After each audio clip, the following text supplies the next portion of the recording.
Why was not evidence preserved at the time of a crime? That is the flabbergasted part to me, ma'am. Then when you ask me, am I prone to violence? Yes, sometimes I do have what I'm diagnosed with, explosive behavior, ma'am.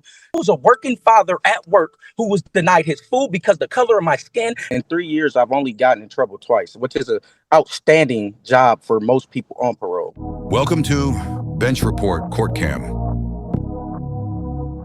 All right, let's go on the record in the matter of Nelson Houck, 241298.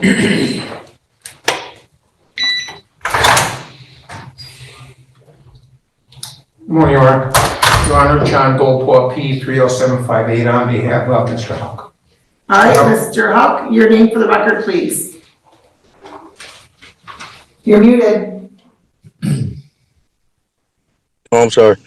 Nelson Houck. Okay, thank you. And thank you for addressing it appropriately, at least for the shots up that we can see. So, two things. One, your client is here for sentencing on his plea to an amended charge of disorderly conduct. I don't see Kevin Hamilton or Jeannie Tackett here. However, the court can still proceed in this manner. That is correct, Your Honor. And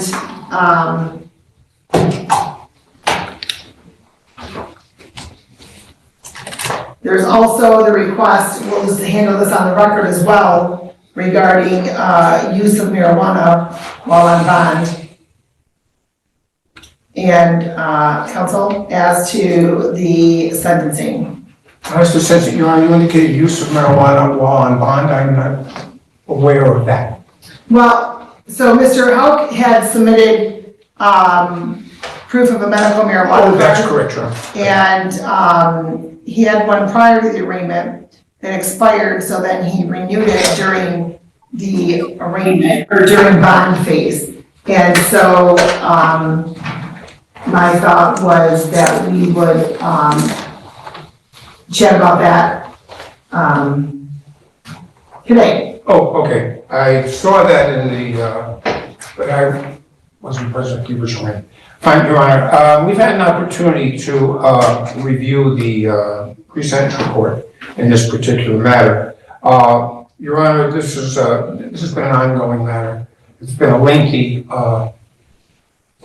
negotiations. This matter actually occurred back in September of 24. I reviewed the video of the arrest.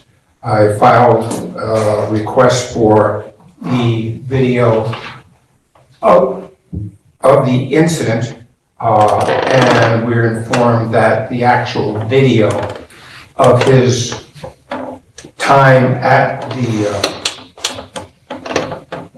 McDonald's was no longer in existence. We discussed his involvement in this matter and the reasons why this occurred. As to the general background information, as you can see, Mr. Houck has not had an easy life. Some of it is of his own doing, some of it is because of the early stages that he went through, ended up with the being, excuse me, and I apologize, Your Honor. He's been diagnosed with behavioral problems, clinical depression. His parents never married, and he became a ward of the state at age 7. I'm sure the state did as best they could. However, as the court is well aware, that's not the best of all circumstances. He did complete high school. However, he did not graduate, and he received his GED.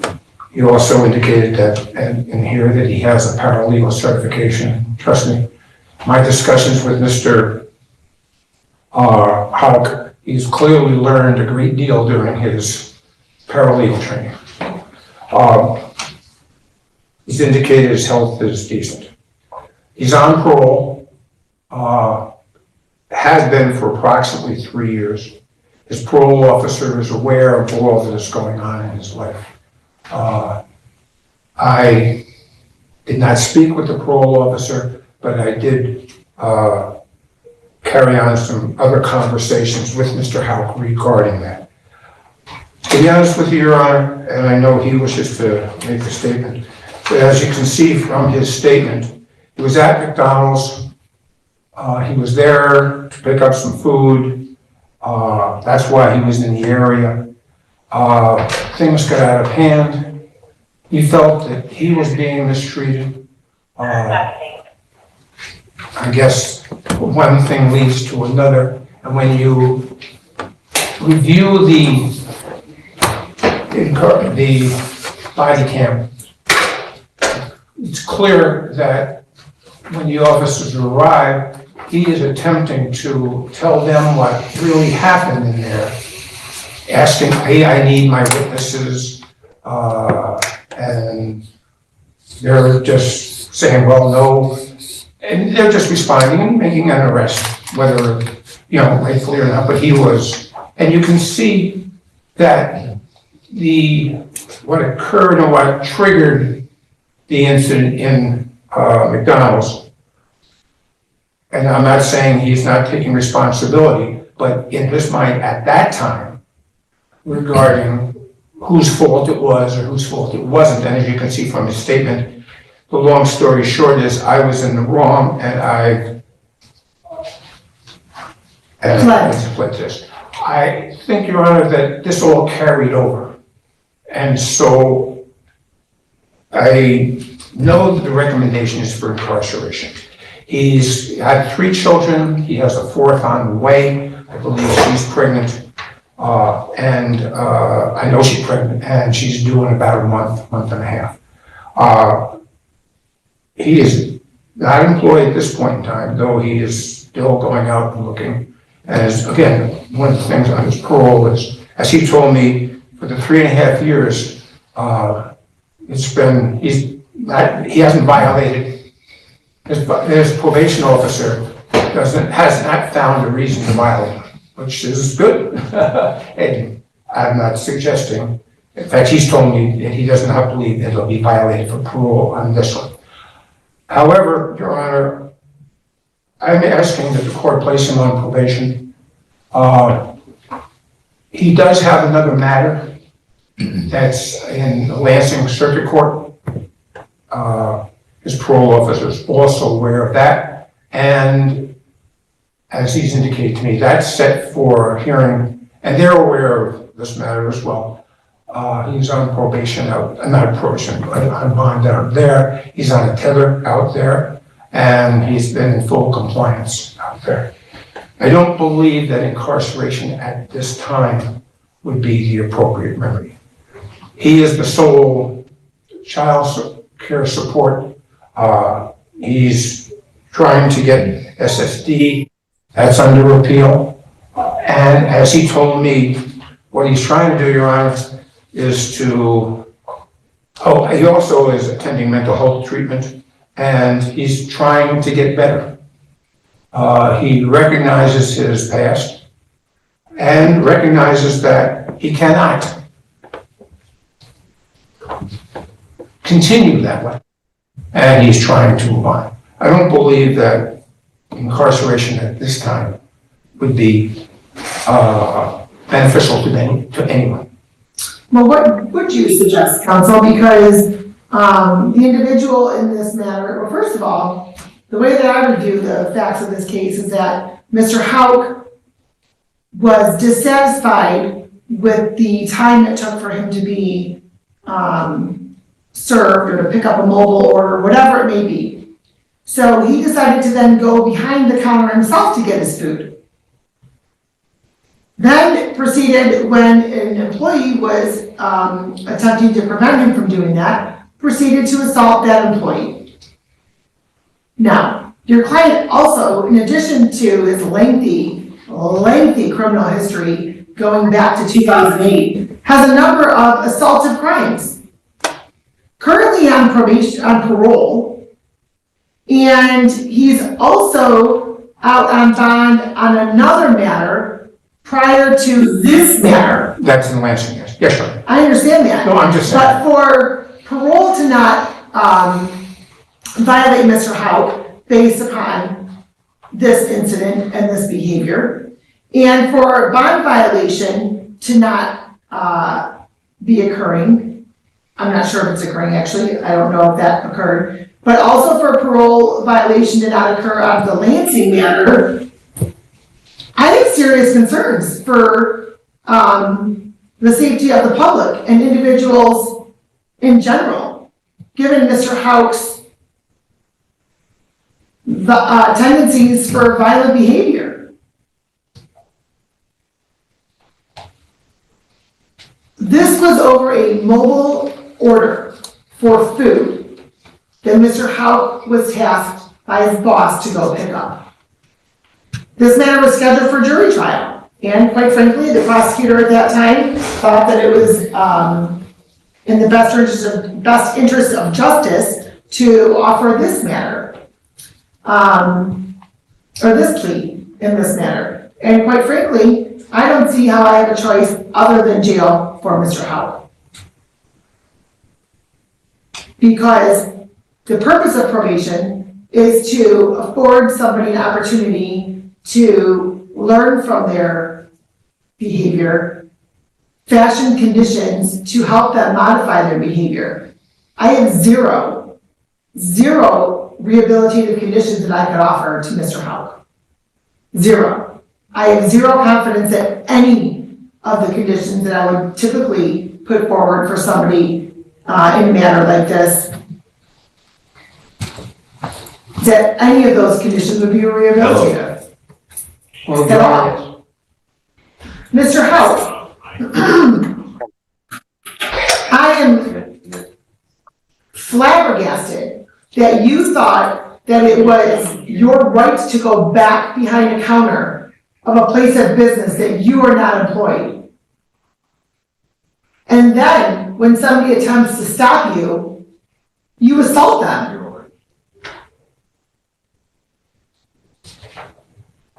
Ma'am, can I speak? Are you asking me as far as opening the floor for me to speak? Sure. Okay, well, ma'am, I think you're misinformed on the incident that happened there. And that is why, if the video would have came out, it'd have showed the true actions of what happened there, ma'am. And I don't know where you're getting the information of. I was upset about how long it took or anything like that. Ma'am, that is not accurate information at all. There is a police call. There was video evidence. You would have heard all these things if I'd have went to trial, ma'am. But the video was somehow lost. But 14 seconds of another video to show two heads bobbing in was found, which is a mind blowing to me. And I'm flabbergasted that justice isn't thinking, where is the evidence? Why was not evidence preserved at the time of a crime that you said you seen me commit from a video image? So why was it not preserved? That is the flabbergasted part to me, ma'am, that you are condemning me in your head already off of facts that are not true. They're not. There's no base. There's like no factual basis for what you're saying, besides word of mouth.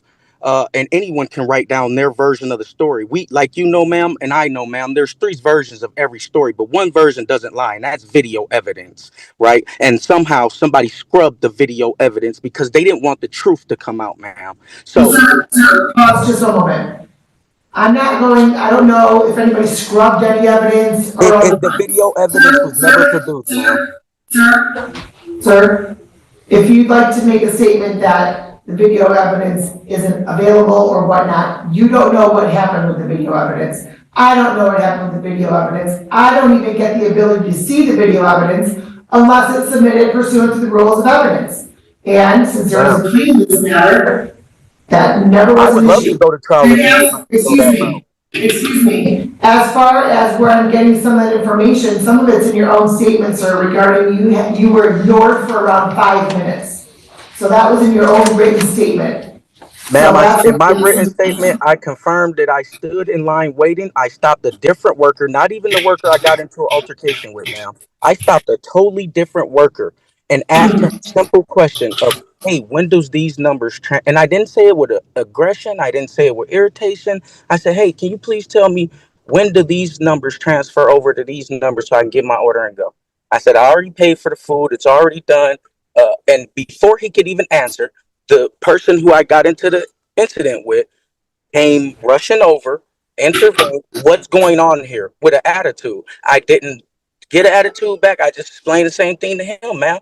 I showed him the picture I had. I showed him the screenshot I had that confirmed the order was already paid for, confirmed everything was done. I didn't even need to even come talk to nobody for real, man. All I had to do was be handed it back and go, right? So I didn't go in here looking for an incident, man. I did not. This is not like a I high-end didn't say you went in there crime. looking. Sorry, I didn't say you went in there looking for an incident. That's No, but you not. said I'm in there violent prone, ma'am. You're trying to paint a picture in your words. You're trying to paint a picture of this big violent person, ma'am. Do you know how long it's been since I've been accused of a violent crime besides this one? It's been years, years. I have been working on. Yes, I've had a violent past. Yes, I've had a history, ma'am. I was taken from by the state at the age of 7. I was raised in placement homes and lockup facilities. I was never given a chance at true life. I was given the chance at being a caged animal. So then, when you ask me, am I prone to violence? Yes, sometimes I do have what I'm diagnosed with, explosive behavior, ma'am, and that's only when pushed. All my violent record I have is assault and batteries. All those are from being locked up facilities, fights in a lockup facility. None of those are from street altercations, being in the real world altercations, ma'am. So I am not violent prone like you think I am. I was in a cage situation with other violent people, and situations became violent. Yes, I chose not to allow myself to be a punching bag to other people. Yes, and because I did more damage, I got charged, ma'am. I can't help that. Sir, you're a matter out of Utah in 2018. Yeah, 2018. How long ago was that, ma'am? How long ago was that? 18. This is 20. We're going on 26 now, ma'am. That's Sir, we're in years. 2020. That's Sir, years. at the time of this incident, that had been 6 years. So Right, 6 years that was since I had a aggravated violent assault. outburst. Excuse me. That was aggravated assault resulting in serious bodily injury. Was Yes, that, ma'am. were you in custody during that offense? Was I in custody during that offense? Yes. Ma'am, even on that case, there was never no evidence presented. I played out because I was in prison for 3.5 years fighting the case already. So it just made more sense to go home, right? Take Sir, the deal that was offered to me and go home. And that was one of the cases on the deal. Ma'am, I didn't get caught on this crime at the scene. I got caught on, they reported this crime 2 months after this alleged crime happened. Ma'am, you're speaking on something you do not have the facts to, ma'am. You do not have the facts to these things. So you're still once again you're trying to justify in your head why you want to give me incarceration, which is not in the interest of justice to incarcerate me, because there are mitigating factors to this case that you are not even taking into consideration, ma'am. You're not. All you have said since you said something to me is about, oh, he's a menace to society. Ma'am, I did not go. This was not random. I was a working father at work who was denied his food because the color of my skin, and it was noted in the phone call that he made to dispatch. If you'd have heard that phone call when he said it's a black and he threatened my life, come quick. And I never once in fact threatened this man's life. In fact, ma'am, I asked him multiple times to take his hands off me before I even touched him, ma'am. Before I touched him, I asked him multiple times to take his hands off me. I informed him he was committing assault by putting his hands on me. Unwanted touching of any person is assault. Assault. He does not have the right to put his hands on me, no matter what you say, ma'am. Mr. Hubb, Yes, ma'am. you entered a plea. Are you justifying that he has the right to put his hands on me, ma'am? Sir, He has that right? Can you clarify this for me so I have it on record, please? listen, that matter is not before the court for this court to make a Right, but this is what determination. you're damning me off of. Excuse me.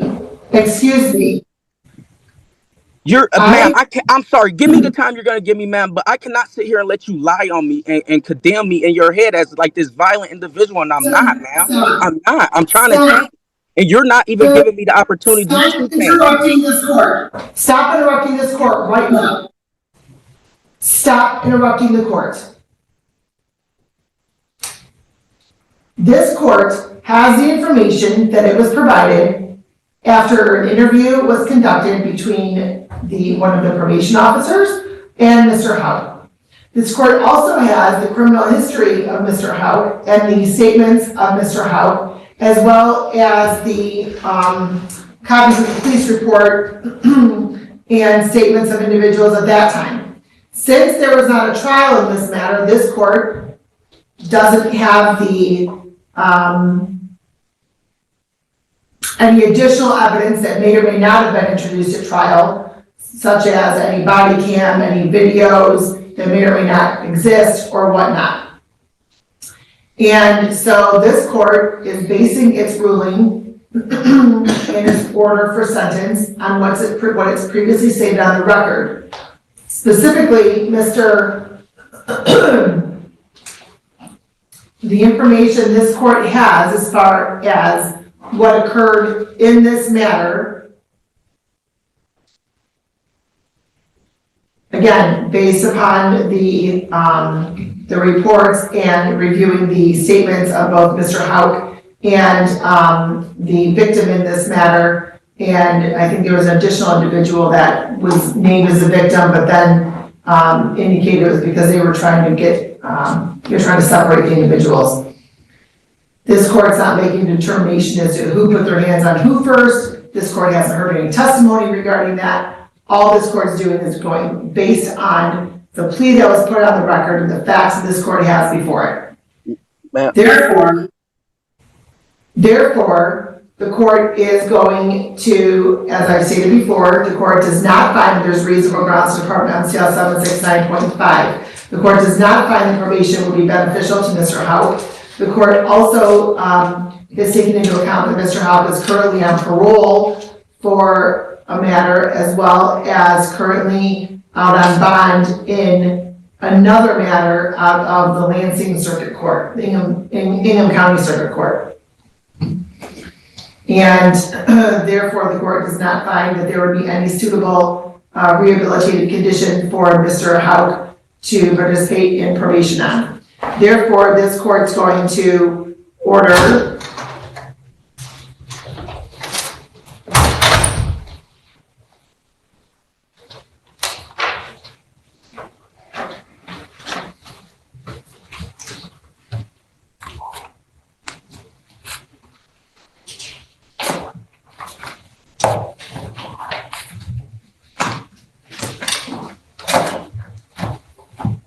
$45 days jail,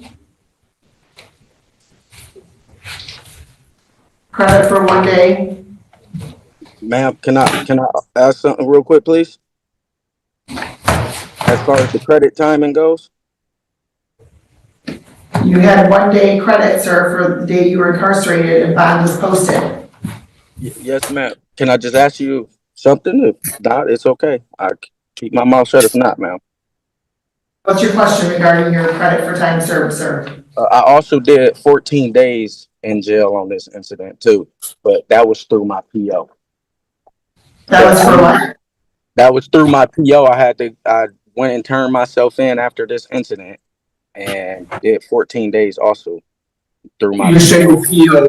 Your parole officer? Yes, sir. Yes, ma'am. Okay, so that's on that matter. So there's not, I'm not affording any credit for time served on this matter. All right. It was due to this matter. That's why I was wondering. I understand that, but that was MPOC, that was as a parole violation, so the court's not. So that was a parole violation then? Yeah, I did get violated for this incident and the other incident. I've done 14 days on both of the incidents I caught. In 3 years, I've only gotten in trouble twice, which is an outstanding job for most people on parole. Okay, I wasn't aware so, of all this, right, that's, okay. The court's going to do the 1 day credit for time served, and the court's also going to order restitution if requested. As of this point, it does not seem to have been requested, but there may be a request, I'm not And then sure. if he has a right to, we can have a hearing on that. Of course. So I understand. All right, as relates to your date to report, sir, the court will give you until Friday to report.